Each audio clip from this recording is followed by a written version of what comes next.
कि राहुल गांधी ने एक बार फिर से प्रधानमंत्री नरेंद्र मोदी पर तीखा हमला किया है। उन्होंने कहा है कि पहलगाम आतंकी हमले के बाद ऑपरेशन सिंदूर को उन्होंने अमेरिका के इशारों पर ही रोक दिया।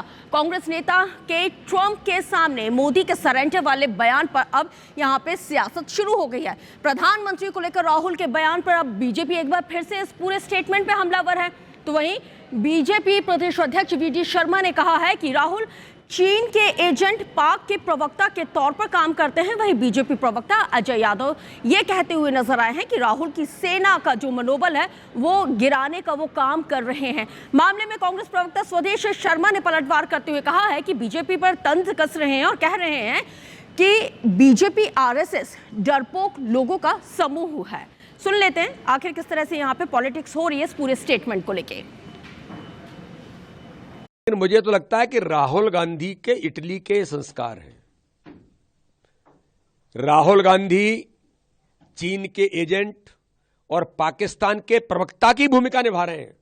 राहुल गांधी जी, मैं आपको बताना चाहता हूं कि मोदी जी के प्रधानमंत्री बनने के बाद इस देश के अंदर पाकिस्तान खौफ का जीवन जी रहा है। अब कांग्रेस पार्टी और उनके नेता पाकिस्तान की भाषा बोल रहे हैं। एक तरफ वर्किंग कमेटी में प्रस्ताव पास करते हैं कि देश के साथ और सेनाओं के साथ खड़े हैं, और दूसरी तरफ राहुल गांधी जैसे नेता सेना का मनोबल गिराने के लिए, दुनिया भर में भारत की स्थिति खराब करने के लिए इस तरह की बयानबाजी कर रहे हैं। आरएसएस भाजपा डरपोक लोगों का समूह है। ये ट्रंप से इतने डरते हैं कि एक फोन ट्रंप का आया, उन्होंने कहा नरेंद्र सरेंडर, तो नरेंद्र जी सरेंडर हो गए हैं। और सरेंडर होने के बाद देश के हालात क्या है किसी ने छुपे नहीं है। इतिहास से लेके अब तक का अगर इनके रिकॉर्ड देखा जाए तो ये डरपोक ही साबित हुए हैं।